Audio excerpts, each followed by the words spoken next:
morning, good afternoon, or good night from whenever and wherever you are watching us. I am Cameron Scandal, that is Steven Treffler, and we are The Sound. Thank you so much for joining us today. We got a great show for you. We got a little bit of NFL, a little bit of NBA, and we got a whole lot of sound. It's going to be a good one. Hope you're all ready to get the best sports information possible. So, without further ado, we're going to get right into our show. We're going to start off with something a little bit different. There are always things that Steve and I feel like are show-worthy topics that we want to discuss and feel should be discussed, but just maybe we don't have enough time, or there are other things that we feel are more important. So we're going to start off our shows, every so often with something we like to call things to mention. So things to mention is just simply that, little things that we feel that you, the sports public, should be aware of and we want to give our takes on, but not good enough that we want to fill the whole show. So let's get right into some things to mention. First things first, this just happened today, maybe an hour ago, if that. Joe Burrow suffered a scary-looking injury, supposed to be just a calf strain, so he will be okay. Was almost what it looked like was an ACL tear, but hopefully for the Bengals' sake, Joe Burrow has a nice speedy recovery. But Steve, I don't think a calf strain is too serious. It looked a lot worse than what it actually is. No, but I will say, that could potentially keep him out of training camp for a little bit. There's a lot more information we need on that right now, but I think that just the idea of Joe Burrow potentially being hurt again, at his legs, it's definitely scary. Yeah, so just something to look out for. Second thing we want to mention, Jaylen Brown signing the richest contract in NBA history, 5-year, $304 million Supermax contract. This was something I felt the Celtics had no choice to do. You can't let Jaylen Brown walk into free agency. You're not going to not re-sign Jaylen Brown. This just locks up their roster for the next, few years with how much they're paying Jaylen Brown and Jason Tatum. Is it good enough to win a championship? I don't know. But Steve, like I said, I don't think the Celtics had any choice in this matter. No, and the scariest part about this contract I was looking at in the 2028-2029 season, at the last season of the contract, he's going to be making $69 million a year. So just some unprecedented money in the NBA. And I think that this is a scary sign going forward for what future contracts might look like. Yeah. So Jaylen Brown signing a massive contract, good for him, chasing the bag, and probably not going to win championships for a while. But hey, that's the way of Boston. Steve, some things out of the football world that you wanted to talk about. Yeah, so Saquon Barkley, running back for the Giants, just signed a 1-year, $11 million contract, ending the feud and potential sit-out to 1-year contract. It keeps him on the Giants, and I guess we see what happens at the end of this year. Yeah, again, I kind of like Jaylen Brown. The Giants would have been silly to not re-sign Saquon Barkley. The feud between signing running backs and teams, as we've mentioned, is ridiculous. So a little bit of news out of the college football world now. Jim Harbaugh is potentially looking at a 4-game suspension for recruiting violations that included texting recruits during NCAA blackout periods and having, illegal visits with recruits over the COVID period. So, I don't know if it's enough that he should have been suspended 4 games, but, it's definitely something to look at because they were a potential top 10 team in college football this year. And the final thing we wanted to mention, which is probably the most serious out of all of these, Bronny James, the son of LeBron James, was practicing at USC on Monday, where he is committed and went into cardiac arrest and passed out during the practice. Was rushed to the hospital on Monday and then was transferred to the ICU. He was released from there on Tuesday, and then he was released from the hospital today. Very scary stuff. The James family and USC has kept this pretty tight-knit with the information we have. Understandably so. This is a serious and private situation, but regardless, we obviously wish nothing but the best for Bronny's health. This is very, very, very scary. My best friend, Jake Jeremiah, he lost a cousin to this very thing, cardiac arrest. It happens, and then that's it. It's very unpredictable. So we hope Ronnie has a speedy recovery and doesn't have any reoccurring or persisting issues from this incident. A cardiac arrest is when the heart suddenly stops beating. So not normal for an 18-year-old to be dealing with situations like that. I hope for nothing but the best for him. More information is probably going to come out on this as the days and weeks go forward. But definitely, for LeBron in Savannah and that whole family, we just pray that, Bronny gets better and hope that this isn't a sign of, potential career ending things. So. Yeah, very scary for a player his age. So we hope he has a good recovery. And with that being said, that was our things to mention. Hope you learned a little something from that as we gave those brief synopsises. Moving into our first actual topic of the day, Steve and I are going to continue our NFL division ranking series. We are moving on to the NFC North, which I think is going to be a pretty competitive division this year, which ironically, I thought this was actually the easiest division to rank, even though I think it's going to be competitive. I think their positions are pretty clear cut. So let's get right into that. Let's get right into who we think is going to rule the NFC North. Starting out at the bottom, I actually had a hard time picking this team, but I think I came to a pretty good decision, and that is number 4, the Green Bay Packers. They went 8-9 this past season. Now, that was with Aaron Rodgers, not Jordan Love. Let's keep that in mind. They were 10th overall in the NFC, the 17th ranked offense and defense. So, around the middle of the pack there on both sides of the ball. And the big reason I have them at the bottom of this division is mostly Jordan Love. Jordan Love has had one career start and has thrown 21 passes in the National Football League. There was a lot of conversations on if you should bench Aaron Rodgers and throw Jordan Love in when you knew you weren't going to make the playoffs, when Aaron Rodgers was having such a bad downside, you knew he was leaving. Should you throw Jordan Love in to get some more reps and get acquainted with all that stuff? We don't know. That season's over now, but they clearly maybe didn't trust Jordan Love to do that or didn't like what they were seeing. I've heard a lot about player progression this offseason. I've heard nothing about Jordan Love really at all since Aaron Rodgers has left Green Bay. I don't think that's a good sign. I don't know if Green Bay is in love with Love. And they really didn't do anything, like I said, different this offseason. It's been very quiet. I think this team is super young. They have no wide receivers with more than 1 year experience right now.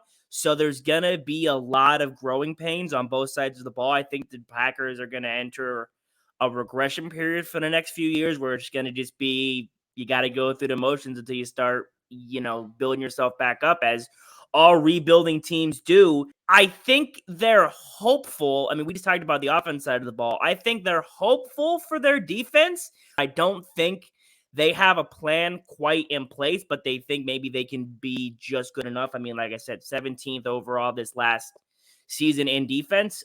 So I think all those negative things put them at the bottom of this division.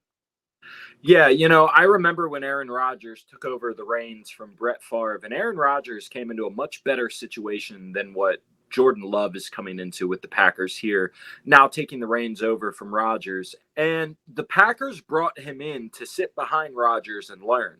But if you remember, there was multiple reports over the years that Aaron Rodgers and Jordan Love weren't close. There wasn't that mentor-mentee relationship between Aaron Rodgers and Jordan Love. So there was for Brett Favre and Aaron Rodgers. Yeah. There was a very mentor-mentee relationship there. So, I agree with you. I think the Packers are super young. I don't have much faith in their team. It's a historic franchise to play for, but they just don't have the pieces they need. So I think they fit well at 4. Moving on to number 3. Now, I had a hard time picking between 3 and 4, but I think I've made the right decision. And I got the Chicago Bears. Well, we got the Chicago Bears at number 3. 3-14, the worst record in the NFL this past season, the 28th ranked offense, and the 29th ranked defense. So, why would I put this team above the Green Bay Packers? Well, let me tell you something. First of all, for them to be anywhere near successful, just like a lot of other teams in the NFL, their quarterback needs to be absolutely tremendous. And Justin Fields had a pretty good end of the season last year, but he needs to be dynamic. He has been pretty strong running the ball. I think that will only get better. But where he really needs to improve for them to be really good is passing the ball. I like the duo of Chase Claypool and DJ Moore. When you have a lot of young guys, I've said multiple times on this show, I don't buy into youth a whole lot, but I do buy into if you have a lot of young guys in similar positions, that chemistry is contagious and spreads throughout Yes. the team. Now, their defense is and maybe maybe is bad. The jury is still out on that, but it has gotten Yes. better. I like the addition of TJ Edwards, and they have also they drafted Yes. 2 defensive players this past draft. I think that, like I said, I think they smell blood in the water and realize that this division, like I said, is going to be competitive and they Yeah. can make a lot of improvements this season. It's just all up to them. They control their Yeah. own destiny at this point. So I like the Bears at number 3. There's a guy that you didn't mention that I think is going to be a wonderful this year, Darnell Mooney. I think he's another good young receiver that the Bears have. And youth, like you and me have said, doesn't translate to the playoffs. So if the Bears had, 1 or 2 more veteran pieces, but 3 is a good spot for the Bears because I'm not big on their defense, but I think that Justin Fields is going to have a good year. Yeah, this is a building year. Like I said, this is a year where if Justin Fields continues stepping in this direction and everyone else follows suit, I think they can improve tremendous. I mean, there's nowhere to go but up from 3 and Yeah. 14. Like, Yeah. you can only get better. So yeah, I think the Bears are good at number 3. Number 2, a team that and I think a lot of others really like this coming season, the Detroit Lions. I think Jared Goff is criminally underrated, especially this past season. No one gave him enough credit. But about the Lions themselves, they were 9-8, just missing a playoff spot this last year. They were 8th overall in the NFC, the 4th ranked offense in the NFL, but the worst ranked defense. They were 32. Dan Campbell's the man. Everybody loves Dan Campbell. I think the 2 coaches with the highest rising stocks are Dan Campbell and now I forget his name, the Giants coach. Gamble? Is that his? Yeah. No, Dable. Brian Dable. Gable. Gable. I was going to get there. I knew his name. Yeah, Brian Gable. Yeah, I think those guys have the highest rising stocks right now in the NFL. I think the Lions are going to make – I was trying to think if I wanted to say this or not. I think the Lions are going to make a playoff spot. Whether they win the division or not, I think the Lions are going to be in the playoffs this year. They have a young defense, though, that needs to get better. It needs to get better. Now, 5 of their 9 offseason moves were defensive moves. So they have greatly increased. They got some new linebackers, some new cornerbacks. So their defense is young and needs to improve, but that's going to be most important, kind of like the Bears. I think the start of the season is going to be a little rocky, but as it goes on and get their footing, they will be better. And like I said, I think they're a very sneaky playoff team. I think Jared Goff is a top 10 quarterback in the NFL. Now, I think he's between 8 and 10. But nonetheless, I think he's a top 10 quarterback, and I like the Lions at number 2. It's so hard to predict what they're going to do because the offense is great. Now, they lost Jamal Williams and DeAndre Swift this offseason, which I think DeAndre Swift was a large part of what they were able to do with extending him out of the backfield. Bringing in Jahmyr Gibbs, he's going to be good. He was their first-round draft pick as a running back. But I think losing DeAndre Swift is going to hurt a little bit. So I'm interested to see if the offense keeps pace with what they did last year with losing 2 really important pieces. But I like the Lions at 2. I think they're definitely better than, now that I look at it, I think they're definitely better than the Bears and the Packers. But there's a chance that they get 2 teams into the playoffs. That's a real dark horse for me. But the NFC, the bottom half was pretty wide open last season. So, they very well could. With that being said, the obvious last team at number 1, the Minnesota Vikings. Minnesota Vikings are going to be the same team they've been for the last 5 years. They're going to be just good enough to get in because they're going to win the division. I think they're obviously the best team in this division. Justin Jefferson is going to be amazing. Like he was Offensive Player of the Year last year. I think the most important part of their team is actually going to be, Steve, someone you're familiar with, Brian Flores as their defensive coordinator. They were the 31st ranked defense last year. So we just said the Lions were the worst. They were the second worst. I think Brian Flores comes in and does a lot with that defense. I think Brian Flores was the driving force behind the Dolphins' second half season comeback when he was there. I think he was the driving force behind that. So I think he'll have a major impact on that team. You can speak a lot more to Kirk Cousins than I can, but I think Kirk Cousins is going to keep doing Kirk Cousins things, just be good enough to be a starting quarterback and get them in the playoffs. But overall, I think they're going to be the same old Minnesota team, but in this division, that's good enough to make the playoffs. So I got them at number 1. That's a very interesting point you just made, Cam, about Brian Flores, and it actually changes everything that I was going to say, and here's why. Brian Flores, before he came to the Dolphins, was with the Patriots, consistently had a top 15 defense under Brian Flores. Hold on, stop. Once their eyes open, they can get infections in them. Mm-hmm. Easy. And then it's to take a cotton ball with warm water and just swipe their eye out with that. Mm-hmm. Don't ever force their eyes open, it said. I would never do that. I don't know. Maybe she's in town and will stop in here. I don't know. Yeah, I don't know. All right. All right. Let you go. All right. Talk to you later. All right. Love you. Love you too. Bye-bye. Bye. When Brian Flores was with the Patriots, their defense was consistently top 15. When Brian Flores went to the Dolphins, their defense was terrible before Brian Flores. He comes in, and we had 2 seasons of a top 5 finishing defense. Now he's leaving and going to the Vikings, who I just told you the other night that the last 4 years, they haven't had a single defensive rating over 24.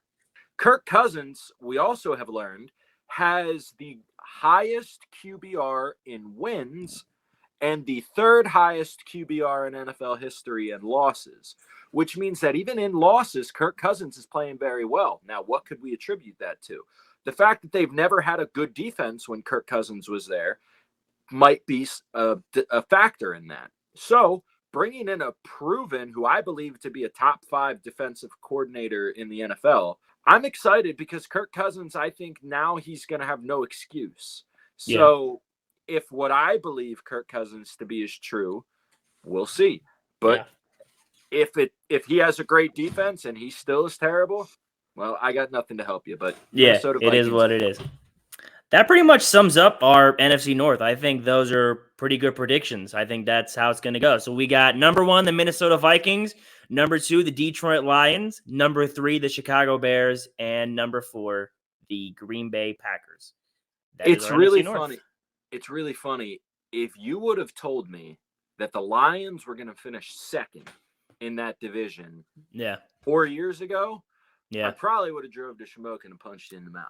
But the fact that they're going to be better than the Green Bay Packers, when have the Lions ever been better than the Green Bay Packers in your lifetime? Or the Bears. Or the Bears. In your lifetime. Think about it. The only thing different from what we have in last season is the Bears and Packers are flipped. Yeah, that's true. So that is our NFC North. Moving on to our next subject, it is time for everyone's favorite segment, Soundbite. We've done Soundbite enough, I'm not going to tell you what it is, but you know what, I'm going to anyway. Soundbite is when Steve and I react to different players or people saying something in a post-game interview, at a podcast. They say something interesting that's caught on camera and we want to take a listen to. We listen. So for today's Soundbite, we have Stephen A. Smith talking about how First Take, I don't know where that came from, how First Take revolutionized sports talk shows and how he paved the way for all the different people and pretty much how important Stephen A. Smith is to the sports world. That's the gist of this video. So let's take a listen to Stephen A. Smith hyping himself up. First Take has 15 different segments per day. We talk about everything. We talk about football. We talk about basketball. We talk about race. We talk about social justice issues. We talk about a whole bunch of stuff. First Take is the culture. You know how many black people show up on First Take? You know how many women show up on First Take? Look at the diversity of opinions, of perspectives, of thoughts, of intel. One of the greatest things ESPN has ever done is create the platform that is First Take. You may not like the show sometimes. I didn't like it either. That's why we changed. But don't tell me that Skip Bayless ain't a great talent on television. Don't tell me that he's never discussed serious issues. What are y'all talking about? We number 1 for 11 and a half years because we dumb? That's why we coming for all y'all asses. So that was Stephen A. Smith talking about the impact that First Take and he and Skip Bayless have had on sports media I understand people's frustration, and I also understand Stephen A. Smith, his frustration. So I just want to explain real quick what Stephen A. is saying. So Stephen A. is not wrong in saying that First Take created a culture of what sports talk shows are. Now, I have not done extensive research on shows that existed before First Take, but I'm pretty sure First Take was the first show that brought sports debate, sports talk shows to the level and the platform that they are on today. Like every show that has a format like that derived from First Take. He is right that First Take handles a diverse amount of issues. They have a diverse cast and crew. They handle social issues, sports issues, racial issues, and they do a good job covering that and giving perspective. And Stephen A. himself is very active, maybe sometimes a little too much with what he thinks are social justice issues, but that's besides the point. He does a very good job at covering them and making sure that his perspective and the overall message is heard and seen by the public. That is very true. He is also correct in saying that even though you don't like the show and you don't maybe like him or Skip Bayless, that they are not great talents.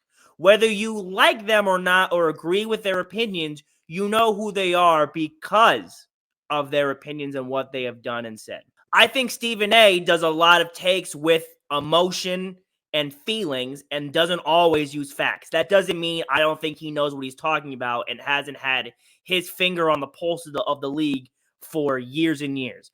I may think Skip Bayless is the biggest moron on sports television, but I'm not going to sit here and say that I know more than Skip Bayless. He's been around a long time too, and clearly his experience and wisdom surpasses a lot of other people's. Whether that information is always correct is, again, debatable, but I can't deny that he doesn't know what he's talking about. Because of who they are and their personalities, that made that show and their own individuals as sportscasters made them so popular within their own right. That in itself is success. Notoriety and infamousy in itself is success. Everyone's heard the phrase that bad publicity is still good publicity.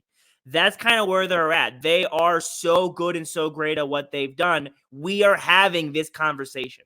So I get Stephen A's frustration with people saying that, but he's not wrong. And I understand why people are frustrated with Stephen A. Smith, but I don't think anything he said there is really unjustified. You're right. Stephen A. Smith and Skip Bayless kind of set the precedent for, or the standard. They set the bar for how these shows kind of, how they're run, but also how they're segmented, how they do things. I mean, they were kind of the pioneers, the guys who really paved the way. Now, regardless of how anybody wants to feel about Skip Bayless, you got to give the man his flowers for at least being in the game as long as he was, being as successful as long as he is, because like you said, bad publicity is still publicity, and these networks are not going to keep him on a daytime show, a primetime show that just isn't getting views or isn't making them money. So if he's as dumb as we say he is, why are we giving him as much? So he's got to be doing something right to make everyone look at the things that he says. He's kind of taken that Joker-esque personality, that kind of character in sports. But Stephen A. Smith is also just one of the OGs of this game. I mean, he came up, he did it the right way. Is his ego big? Yeah. Does he say things with fact behind them all the time? No. But when he talks, people listen, and it's because of how long he's been around and what he's meant to sports as a whole. Think about how many minorities have been at the level in sports analysts that Stephen A. Smith has. As a black man, for him to come up into the sports world and actually become the face of an organization in sports and in just media in general, I can't imagine that there's that many. You don't have a show for 11 and a half years at number one and you're dumb. That's just not the way the world works. So, you're right. Being entertaining is a whole other part of this. Like anyone, maybe not anyone, but a lot of people can just go online, Google up some stats and just say them and be like, that's my argument. I'm good at this. But there's an extra level of I got to be in front of a camera. I got to present myself to this audience and keep people engaged, keep people entertained, and keep people watching, listening, and coming back to continue to hear to what I have to say. That's our thoughts on Stephen A. Smith's soundbite for today. Thought that went great. Everyone's favorite segment. Hope you enjoyed. Now, Steve, I have some breaking news for you. Oh God! This happened while you were talking about Stephen A. Smith, and I actually am. I'm upset that I'm the one that has to deliver this news. Jalen Ramsey is going to undergo knee surgery and is expected to miss the start of the regular season. It doesn't say how long. It just says to miss the start, and that's per Adam Schefter.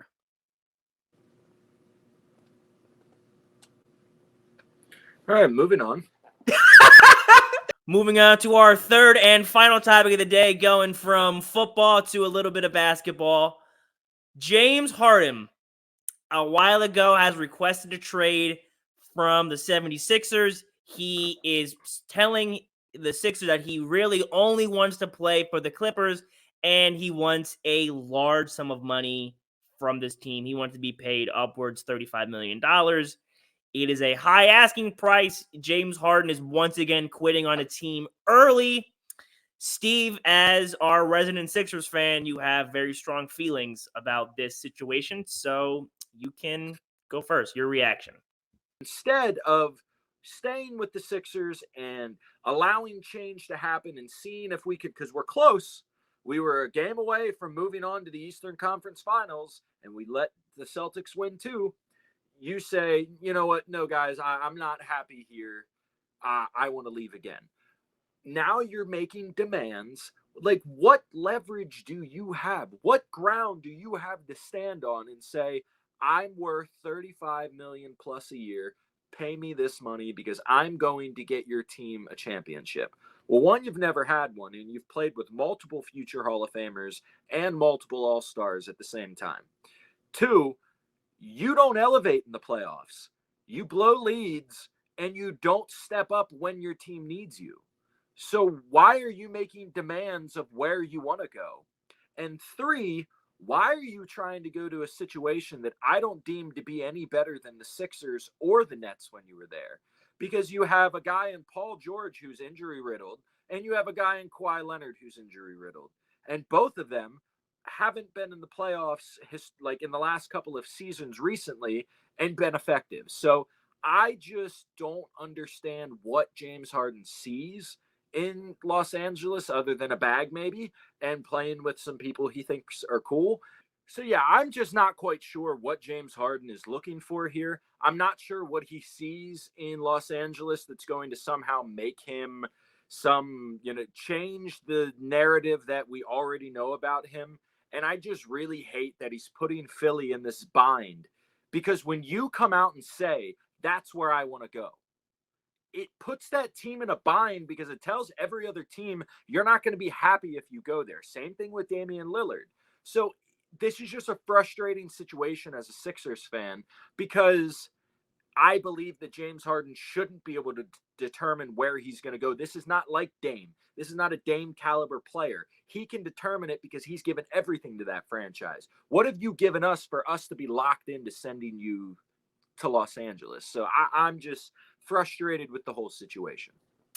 Yeah, you took the words right out of my mouth with that Dame comparison. So what I'm going to say is pretty much what I have to say last time about the situation. James Harden is going to be 34 years old this year, of 2023. He wants to leave because we know there's been tension between him and Daryl Morey about the money James Harden the money James Harden took the pay cut for. They were going to use to get other players, and they didn't. And James Harden wants the ball. He wants to be able to score 30 points and get 10 assists, be the man of the team, be the focal point, all that stuff. That's a large reason why he probably wanted to go to Houston, right? And you're right. James Harden is not the caliber player to be demanding to go to certain teams. And he's also not the kind of player to be like, yeah, I deserve to be on a contender and get all this big contract money. Like, for why? You're old. You digress in the postseason. You don't equate to championships. You're not a great locker room guy, and I can't commit to you being here. Like, I don't know you're going to be here long term. All the things that checkmark this type of behavior, he just doesn't cover. Like, he just doesn't. He has no accountability, and that's another reason, like, why I wouldn't want him on my team. I just don't like you said, he thinks he deserves more than what he does, and I don't understand where that's coming from. And that's going to do it for us today for our show. I thought we had a great show. Another day of efficiency and just great, reliable, and intelligent information. Make sure you guys tune in to every show. We got a lot of good videos that I'm sure you still haven't watched. We make a lot of great content. Make sure you check out all our previous videos. Make sure you give us a follow on Instagram at @thesound_YT. Follow that for more information. Subscribe and like us here on YouTube for more content just like this. And always remember, if you are ever in need of intelligent or cogent sports analysis, just listen to The Sound. We will always have you covered. Thank you so much for joining us today, guys. We hope you enjoyed watching this video. We will see you next time. Stay safe and take care. Have a good rest of your day. Listen to the sound. I listen to the sound.